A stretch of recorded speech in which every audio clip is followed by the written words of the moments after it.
नमस्कार। मैं छत्तीसगढ़ अखबार के यूट्यूब चैनल इंडिया आजकल के स्टूडियो से सुनील कुमार। भारत के पड़ोस के नेपाल में जो चल रहा है, कल इसी वक्त मैंने आपके सामने यहाँ कैमरे पे कुछ बातें कही थी, लेकिन वो वीडियो आप तक पहुँचने के पहले कई और चीज़ें वहाँ हो गई थी। एक भूतपूर्व प्रधानमंत्री की पत्नी को जलाकर मार डाला गया उसके घर में ही। बहुत भयानक नौबत है नेपाल की,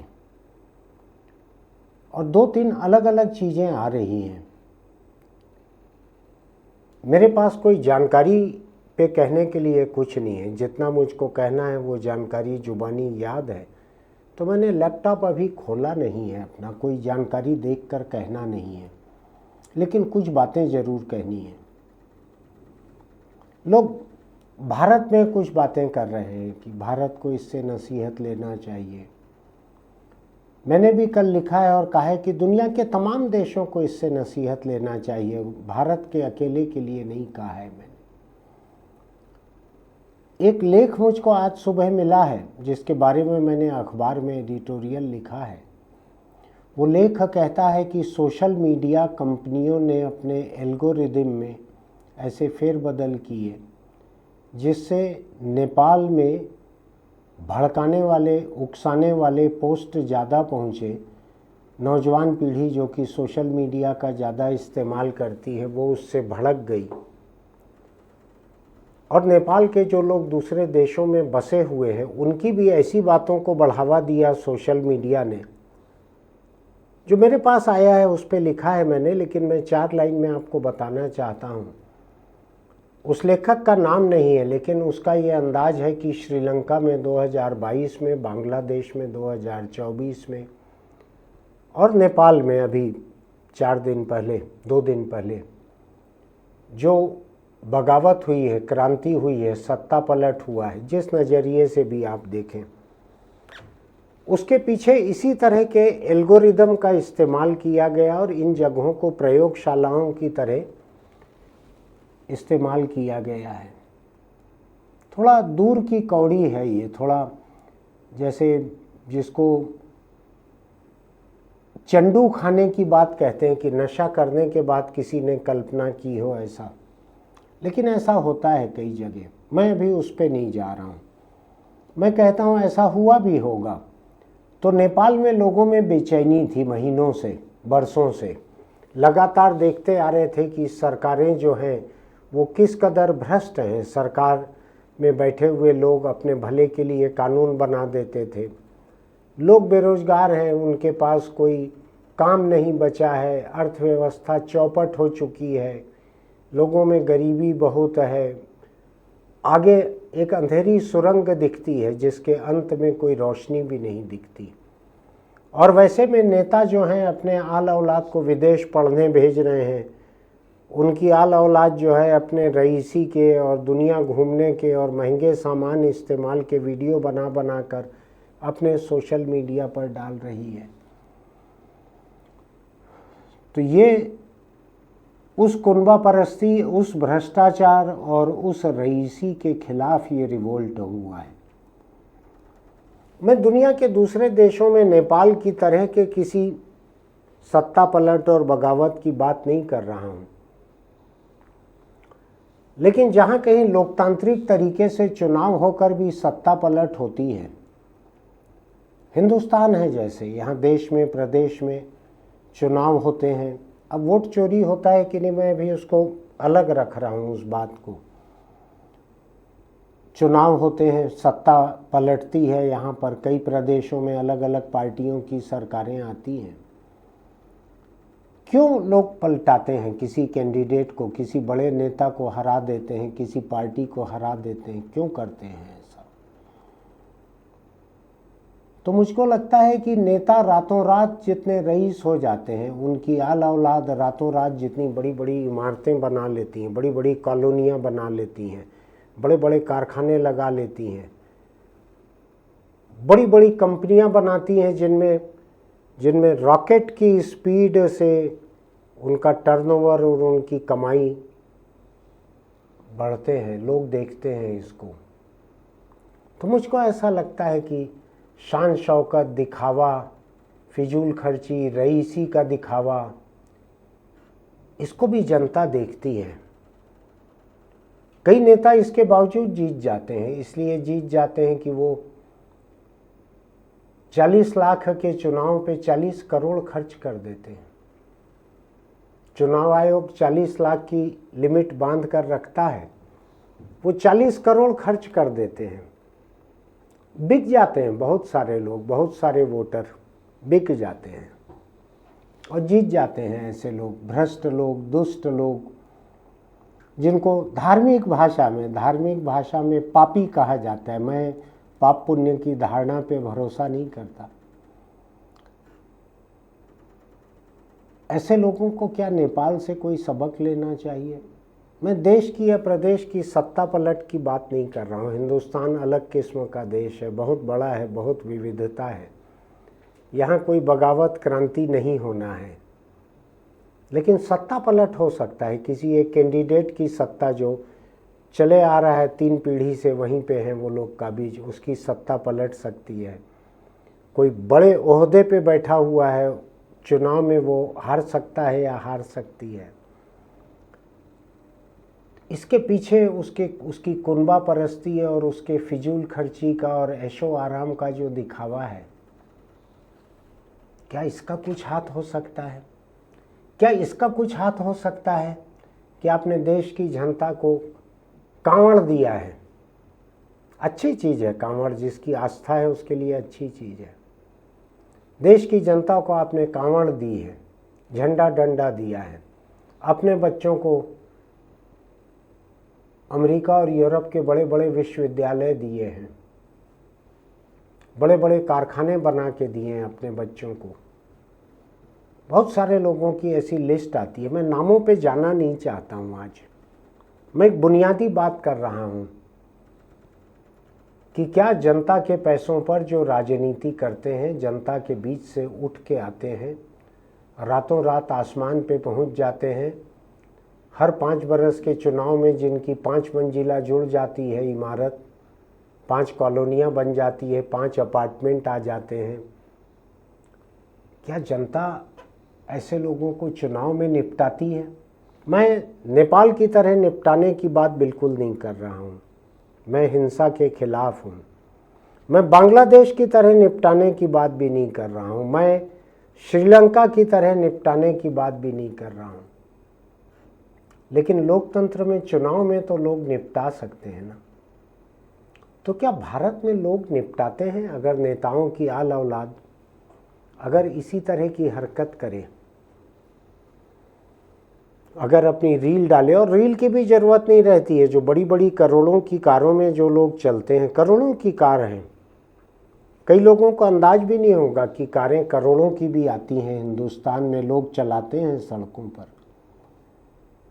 तो नेताओं के बच्चे अगर करोड़ों की कार में चल रहे हैं, बड़े बड़े बंगले बना रहे हैं, बहुत बड़ी बड़ी पार्टियां दे रहे हैं, एक किसी विधायक के नौजवान बेटे का अभी एक वीडियो चल रहा है चारों तरफ, जिसमें वो नशे की पार्टी में नशा कर रहा है। मैं नहीं जानता वो सच्चा है कि झूठा है, इसलिए मैं आपके सामने नाम नहीं ले रहा हूँ। पुलिस को मालूम है, लेकिन पुलिस अभी तक कुछ कर नहीं रही है, वो भी देख संभल कर करती है, हाथ जलाकर हवन नहीं करती है पुलिस। लेकिन लोग तो पहचानते हैं, विधायक के कॉन्स्टिट्यूंसी के, विधानसभा क्षेत्र के लोग पहचानते हैं लड़के को, आल औलाद को, नशे को भी पहचानते हैं। सजा हो ना हो, वो सबूत सजा के लायक पुख्ता हो या ना हो, लेकिन चुनाव में विधायक को खारिज करने के लिए तो इतना सबूत बहुत रहता है कि अगर लोगों ने देख लिया है, पहचान लिया है, वो जानते हैं चेहरे मोहरे से, आवाज़ से, खारिज कर देते हैं चुनाव में। हमने छत्तीसगढ़ में भी बहुत सारे आल औलाद को ऐसे देखा है जिनको वोटरों ने खारिज कर दिया, पूरी पार्टी को खारिज कर दिया। तो क्या नेताओं को ये फिक्र करना चाहिए जन भावनाओं की? इतनी अश्लीलता और इतनी हिंसा आती कहाँ से है कि कल तक आप सड़क के व्यक्ति थे, आज आपकी आल औलाद जो है वो ऐसे जैसे बियर का इतना बड़ा मग रहता है ना, आपने देखा होगा, उसमें से झाग उफनते रहता है बाहर। तो ऐसा लोगों का हिंसक और अश्लील प्रदर्शन नव संपन्नता से, ताज़ा ताज़ा आई हुई रईसी से, ताज़ा ताज़ा आए हुए पैसों से, ऐसा ही हुआ है नेपाल में। नेपाल में पूरी की पूरी सत्ता पलट जो हो गई है, प्रधानमंत्रियों के घर जला दिए गए, भूतपूर्व प्रधानमंत्रियों के। अभी जो प्रधानमंत्री था वो हेलीकॉप्टर से कहीं भाग गया है, हिंदुस्तान शायद नहीं आया होगा, लेकिन चीन वीन चले गया होगा, कहीं भाग गया है। कैसा देश है जहां संसद को आग लगा दी गई, सुप्रीम कोर्ट को आग लगा दी गई, मंत्रियों को सड़कों पर पीटा जा रहा है, भूतपूर्व प्रधानमंत्रियों को सड़कों पर पीटा जा रहा है। जिसने फायरिंग करवाई थी डीएसपी ने, उसको भी शायद पीट पीट कर मार दिया है। इसकी शुरुआत हुई थी भ्रष्टाचार से और नेताओं की आल औलाद के संपन्नता के अश्लील और हिंसक प्रदर्शन से। लोगों के पास खाने को नहीं है, लोगों के पास रोजगार नहीं है, और नेताओं के बच्चे अगर 1-1, 2-2 करोड़ की गाड़ी लहराते हुए ऐसा घूमेंगे और बड़ी बड़ी पार्टियां देंगे। मैं अपने इलाके में देखता हूं कई औलादें ऐसा कर रही हैं। पता नहीं जनता के बीच जिनको हर 5 बरस में जाना है वो अपनी औलाद को क्यों नहीं रोक पाते हैं। किस तरह से वो वैध अवैध काम में लगे रहते हैं नेता पुत्र, खासकर पुत्र।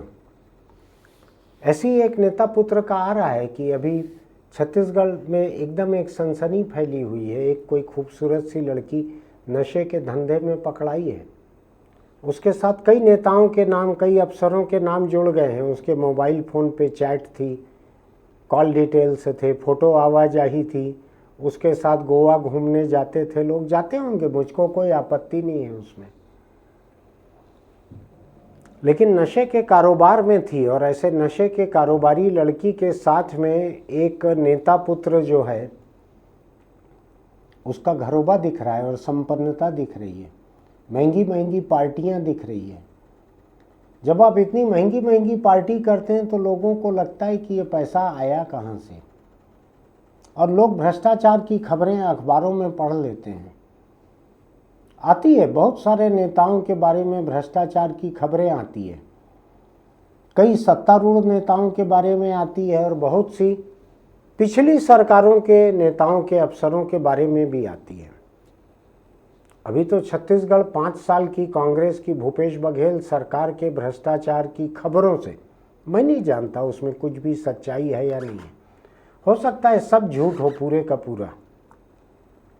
जितने अफसर भीतर जेल में पड़े हैं बरसों से, हो सकता है वो सब बेकसूर हो, मैं नहीं जानता, मैं जज नहीं हूं तो मैं फैसला नहीं कर रहा हूं, लेकिन खबरें हैं। लेकिन क्या ऐसी खबरें आने से, खबरें आ रही है, कई साल से आ रही है। कई नेता हार गए कांग्रेस के पिछला विधानसभा का चुनाव, कई नेता जीत गए। जनता क्या सोच के वोट देती है? क्या नेताओं के बच्चों का पैसा कमाना, उनके गलत धंधे में लगना, नशे का धंधा या भूमाफिया या कारखाने खड़े कर लिए या चोरी का कोई काम कर रहे हैं, वसूली उगाही कर रहे हैं, अंधाधुंध शान शौकत दिखा रहे हैं, महंगी गाड़ियां दिखा रहे हैं, तो क्या जनता के ऊपर इसका असर पड़ता है? मैं नहीं चाहता हूं कि नेपाल जैसा कोई असर हिंदुस्तान में हो, मैं बिल्कुल नहीं चाहता हूं। मैं हिंसा के खिलाफ हूं। मुझको लगता है कि ईमानदारी से, बेईमानी से, जैसे भी कोई चुनाव होता है, चुनाव से ही सत्ता पलट होना चाहिए हिंदुस्तान में, ऐसा मेरा मानना है। क्योंकि मैं तो हिंसा कर नहीं सकता, तो उस सत्ता पलट में मेरा कोई हाथ नहीं रहेगा, और मैं ऐसा सत्ता पलट नहीं चाहता जिसमें मेरी कोई भूमिका न रहे। लेकिन जो नेपाल में हुआ है कि नेताओं की कुनबा परस्ती, अपने आल औलाद को अपने काली कमाई से आल औलाद की ज़िंदगी को उजला कर देना, ये जो नेपाल में हुआ, जिसके खिलाफ बगावत हुई है इतनी बड़ी, कुछ लोग बगावत कह सकते हैं, मैं क्रांति कह रहा हूँ, उसको क्रांति हुई है ये। जब देश की हालत इतनी खराब हो जाती है और जनता के बोलने पर भी रोक लगा दी जाती है तो जनता उठ के खड़ी हो जाती है। हम दूर मिस्र के, इजिप्ट के अरब स्प्रिंग की बात क्यों करें कि वहाँ पे जागरूकता हो गई है, ईरान में महिलाओं में जागरूकता हो गई है, श्रीलंका बांग्लादेश में जागरूकता हो गई है, नेपाल में जागरूकता को जागरूकता मानने से क्या दिक्कत है। इन लोगों ने लूटने के लिए ये सब नहीं किया है, इन लोगों ने हिंसा के लिए ये सब नहीं किया है जो कि ट्रंप के लोगों ने अमेरिकी संसद पे हमला किया था ट्रंप के हारने के बाद, ट्रंप के उकसावे पे, वैसा भी नहीं किया है नेपाल के लोगों ने। नेपाल में आम लोगों ने जाके किया है ये। मैं सोच रहा हूँ कि जनता के बीच से जो निकल के आते हैं, जिनको 5 साल बाद फिर जनता के बीच चुनाव लड़ने की हसरत है, वो किस कदर अश्लील और किस कदर हिंसक हो सकते हैं अपनी ताज़ा संपन्नता को उसकी नुमाइश करने में, अपने आल औलाद को देने में, ताकि दोनों हाथ से खर्च करे और लुटाए। बहुत सारे लोग मैं जानता हूँ मेरे आसपास, बहुत सारे लोग यहाँ उसी तरह की ज़िंदगी जी रहे हैं। लोग देखते हैं कि रातों रात कॉलोनियाँ बन गई हैं इनके आल औलाद की, बड़ी बड़ी इमारतें बन गई है, कारखाने लग गए हैं, होटलें खोल डाली हैं इनके आल औलाद ने। देखते हैं लोग ये संपन्नता कहाँ से आई है और इसका ऐसा दिखावा हो रहा है। तो क्या सचमुच ही चुनाव में कोई फर्क पड़ता है कि इस तरह की संपन्नता को खर्च करके उसका थोड़ा सा हिस्सा टुकड़ा डाल के लोगों के सामने क्या उनके वोट पाए जा सकते हैं, पाए जा रहे हैं, लगातार पाए जा रहे हैं। तो क्या इधर नेपाल जैसा कोई जनता की नाराज़गी का खतरा नहीं है कि चुनाव में निपटा दे जनता। मैं हिंसा की बात नहीं कर रहा हूँ, मैं किसी भी तरह की हिंसा के खिलाफ हूँ। गांधी के लिए मेरे मन में जो सबसे बड़ा सम्मान है उसमें से एक अहिंसा के लिए है। तो मैं कभी हिंसा की वकालत नहीं करता, लेकिन मैं ये देख रहा हूँ कि जो आज नेपाल में चल रहा है, अगर लोगों के मन में नेताओं की आल औलाद के लिए वैसी ही नाराज़गी हिंदुस्तान में हो जाएगी तो कौन कौन से बड़े नेता निपटेंगे चुनाव में लोगों की नाराज़गी में। चुनाव में निपटाना चाहिए जिसको निपटाना है। मैं किसी का घर जलाने के खिलाफ हूँ, मैं किसी को हाथ लगाने के भी खिलाफ हूँ, मारना तो दूर रहा, हाथ लगाने के भी खिलाफ हूँ। मैं किसी से गाली गलौज के भी खिलाफ हूँ, नहीं करना चाहिए। जब तक लोकतंत्र चल रहा है तब तक वोट की ताकत पे भरोसा करना चाहिए। अब उसमें वोट में अगर खोट डाल दी गई है तो वो लड़ रहे हैं कुछ लोग उसके खिलाफ। मैं अभी आज के मेरे मुद्दे को डाइवर्ट करना नहीं चाहता। जो लोग लड़ रहे हैं उनमें से भी कई लोगों की ऐसी संपन्नता हमने देखी हुई है, आपने भी देखी है, मैंने भी देखी है। जो लोग वोट को खोट बतला रहे हैं उनमें भी ऐसे लोग हैं जो ऐसी संपन्नता का अश्लील प्रदर्शन करते हैं। देखा होगा आपने, बड़ी बड़ी गाड़ियाँ, महंगी शादियाँ, बड़े बड़े कारोबार, बड़ा बड़ा खर्च, 1-1, 2-2 करोड़ की कोई घड़ी पहन रहे हैं, कोई पेन लगा रहे हैं लाखों रुपए का, कोई मोबाइल फ़ोन लाखों रुपए का रखे हैं। क्या नेपाल को देखते हुए हिंदुस्तान में उस किस्म के अश्लील प्रदर्शन करने वाले नेताओं और उनके आल औलाद के कलेजे थोड़ी सी देर के लिए भी घबराए होंगे? मैं डरा नहीं रहा हूँ किसी को, मैं ऐसी चेतावनी भी नहीं दे रहा हूँ कि वहाँ हिंसा हुई है तो इधर भी होगी। हिंदुस्तान बहुत शांत है। लेकिन मैं सोच रहा हूँ, बड़ी लिस्ट आती है नेताओं की, कौन कौन से नेताओं की कौन कौन सी औलाद जो है दुनिया में कहाँ कहाँ बसी हुई है, कहाँ कहाँ पढ़ती है, कौन सी अंतर्राष्ट्रीय कंपनी में काम करती है, सुप्रीम कोर्ट में वकील बनने के पहले कौन कौन से देशों में पढ़ के आई है, कौन कौन से मल्टीनेशनल के अकाउंट उनके पास में हैं, केस उनके पास में है। तो मैं सोचता हूँ कि क्या नेपाल से इतनी नसीहत हिंदुस्तान के नेताओं को लेनी चाहिए कि इतना अश्लील मत प्रदर्शन करो, इतना हिंसक प्रदर्शन मत करो।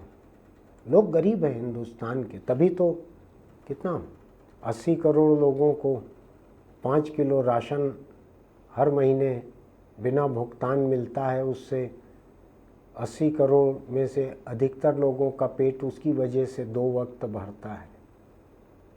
गरीब है देश।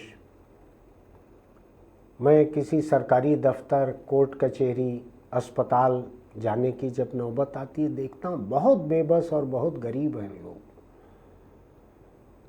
इनके सामने राजनीति और सत्ता से कमाई गई दौलत की ऐसी नुमाइश करना, मैं बताऊं आपको, ये लोग सच में ही गांधी के देश के लोग हैं, इसलिए शांत हैं। जिस वजह से मैं भी शांत हूँ, गांधी के देश का होने की वजह से। वरना लोगों का जो हाल है, लोग जितने बदहाल हैं, उनके सामने जब सत्ता की मेहरबानी से लोग इस तरह की दौलत की नुमाइश जो करते हैं, जो मुद्दा था, अकेला सबसे बड़ा मुद्दा था सत्ता का भ्रष्टाचार और उस भ्रष्टाचार की कमाई का अपनी कुनबा परस्ती पे अश्लील खर्च, यही मुद्दा था नेपाल का सबसे बड़ा मुद्दा, यही है। क्या हिंदुस्तान में नेताओं को भी कुछ स्वारिक, बिना कमाए नहीं रह सकते, कमा लिया तो वो क्या क्या कई तरह के आइलैंड हैं, कुछ केनियन आइलैंड कहलाता है, कोई एंटीगुआ कहलाता है, कोई स्विट्ज़रलैंड कहलाता है, कई तरह का है।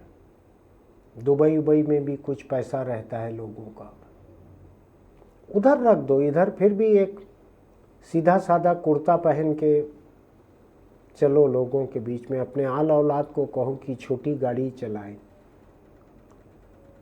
बहुत महल मत बनाओ, इतने बड़े महल मत बनाओ कि जहां अपने वोटरों को आने न दे सको। आपको डर लगे कि ये वोटर मेरे इस महल को देख लेगी तो क्या सोचेंगे वो लोग, तो आप उनको कहीं और ऑफिस खोल के वहाँ बुलाते हो उनको, फिर अपने महल जाते हो। तो मैं सोच रहा हूँ क्या नेपाल से लोगों को कुछ सबक लेना चाहिए। मैं नहीं जानता कि लोग कोई सबक लेते हैं कि नहीं लेते हैं। लोग दूसरों को जेल जाते देखते हैं तो भी भ्रष्टाचार से नहीं बचते, तो भी सबक नहीं लेते। लोगों को मैं देखता हूँ कि लाखों रुपए के जूते पहनते हैं, करोड़ों की घड़ी पहन लेते हैं, करोड़ों की गाड़ी पर चलते हैं। प्लेन में देखता हूँ मैं तो जो सबसे महंगी सीटें रहती है उस पे चलते हैं। कोई कारोबारी ये करे मुझको उसमें कोई दिक्कत नहीं है, लेकिन अगर जनता के पैसों पे आप राजनीति करते हैं, सरकार में बैठे हैं, जनता के बीच उसके वोटों से जीत के आए हैं, तो क्या आपको जरा भी परवाह नहीं रहती कि लौट के जनता के बीच कैसे जाएंगे। मैं आपको बताऊं, मैं नेपाल की हिंसा को इंपोर्ट करना नहीं चाहता इंडिया में।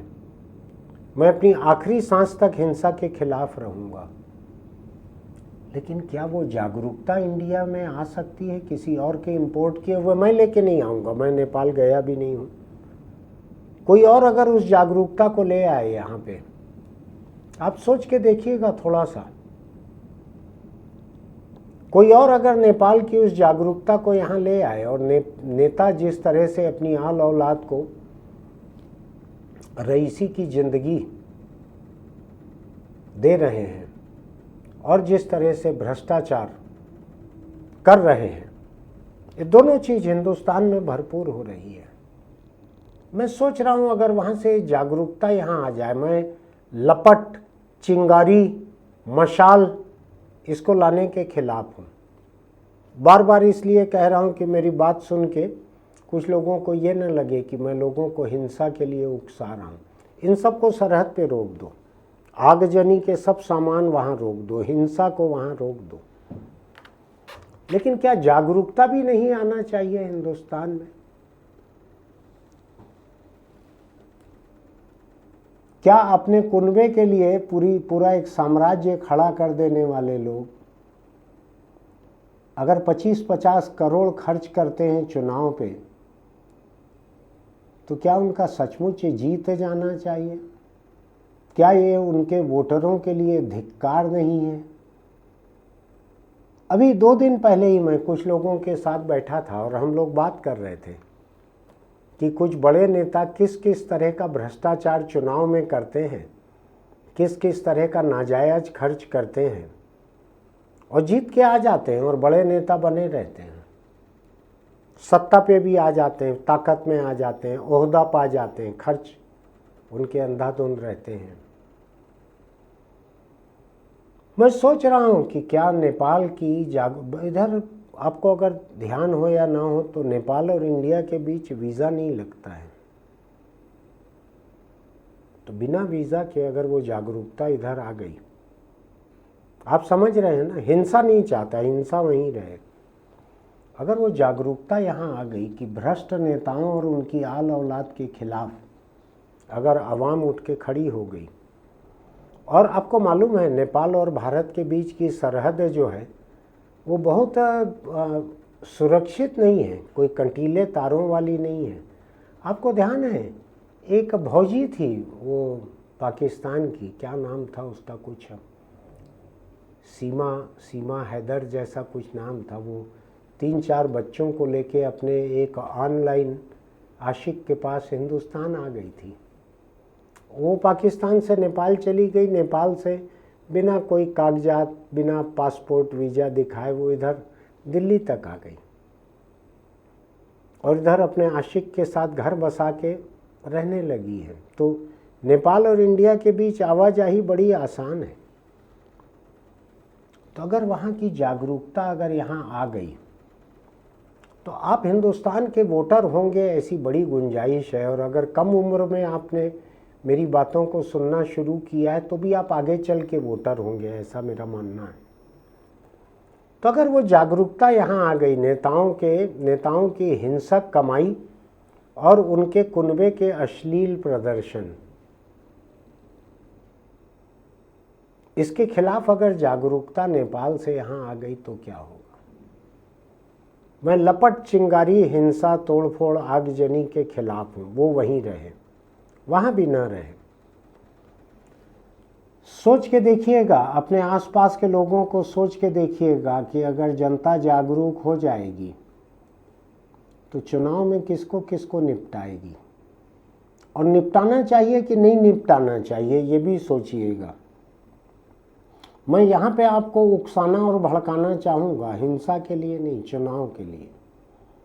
अगर आपको लगता है कि किसी नेता ने अवैध कमाई से एक साम्राज्य खड़ा कर दिया है तो उसको क्यों ना हराया जाए, क्यों ना किसी गरीब को जिताया जाए, चाहे वो किसी पार्टी का कैंडिडेट ना हो।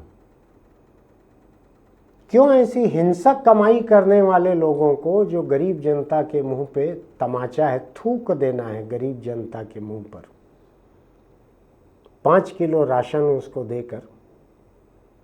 अगर नेता ये समझते हैं कि वो जिंदगी भर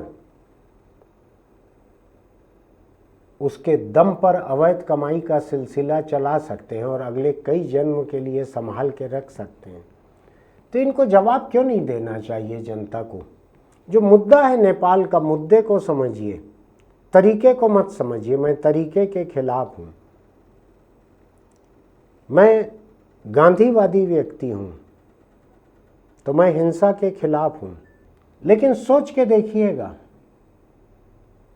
कि अगर जागरूकता वो वाली नेताओं की अवैध कमाई और उनके बच्चों के अश्लील प्रदर्शन के खिलाफ अगर इधर आ गई, तो अभी तो वीडियो इधर तैर रहे हैं लोगों के, बहुत महंगा वाला नशा, 18,000 रुपया ग्राम वाला नशा है, उसको करते हुए वीडियो घूम रहे हैं।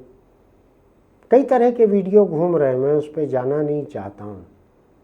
लोगों के पास हिसाब किताब है, मुझको आके बतलाते हैं कि फलाने नेता ने 200 एकड़ ज़मीन खरीद ली है, फलाने अफसर ने 80 एकड़ ज़मीन अभी खरीदी है। नाम भी बतलाते, इस रिश्तेदार के नाम पे लिया है, इसके नाम पे लिया है। सोच के देखिएगा आप, मैं किसी एक पार्टी के बारे में नहीं बोल रहा हूँ, बहुत सारी पार्टियां ऐसी हैं। तो नेपाल की जनता की जागरूकता, नौजवान पीढ़ी की जागरूकता अगर यहाँ आ जाएगी तो क्या होगा। चुनाव में, मैं चुनाव के पहले सड़क पे हिंसा, सड़क पे आगजनी, तोड़ फोड़, उसका हिमायती नहीं हूँ, उसके खिलाफ हूँ। लेकिन चुनाव में तो जागरूकता आना चाहिए, ये कहना तो हिंसा की बात नहीं है ना। चुनाव में तो जागरूक जनता ही एक अच्छी सरकार चुन सकती है। और सरकार भी नहीं चुनते लोग, सीधे लोग सांसद या विधायक ही चुनते हैं यहाँ। इधर डायरेक्ट चुनाव नहीं है कि आप सीधे मुख्यमंत्री या राष्ट्रपति, प्रधानमंत्री चुन ले अमेरिका जैसे। तो जनता के जागरूक होने में कोई बुराई तो नहीं है ना। कुछ लोगों को दहशत हो सकती है मेरी इस बात से, लेकिन मैं किसी को डराने के लिए नहीं बोल रहा हूँ। मैं लोगों के ईमानदार बने रहने के लिए इस बात को बोल रहा हूँ। सोच के देखिएगा, नेपाल में जो हुआ है, क्या उसका यहाँ पर कोई चुनावी संस्करण सामने आ सकता है? अहिंसक। आपको अगर मेरी ये बातें ठीक लगती हैं तो हमारे YouTube चैनल इंडिया आजकल को सब्सक्राइब कीजिए, लाइक कीजिए, नोटिफिकेशन की बटन दबाइए, टिप्पणी लिखिए कि क्या सोचना है आपका। हिंसा मत कीजिए कभी भी। इस देश में लोकतंत्र की जड़ें गहरी हैं और कई तरह के दौर आते जाते रहते हैं। लोकतंत्र कायम रहेगा यहाँ पर। तो आप कमेंट बॉक्स में लिखिएगा कि आपका क्या सोचना है, और आपके जो भी सांसद हों, विधायक हों, उनको ध्यान से देखिएगा। निजी संपत्ति, निजी जागीर, उनकी आल औलाद, जो जो नेपाल में हुआ है उसको देखिएगा। सरकार में जो और लोग बैठे हैं उनकी सत्ता संपन्नता को देखिएगा। वो कहाँ से शुरू हुए थे, कहाँ पहुँच गए, देखिएगा उसको। मैंने एक बार एक मुख्यमंत्री को कहा था कि आपके मंत्रिमंडल की बैठक होती है तो सब मंत्रियों के हाथ टेबल पे रहते हैं,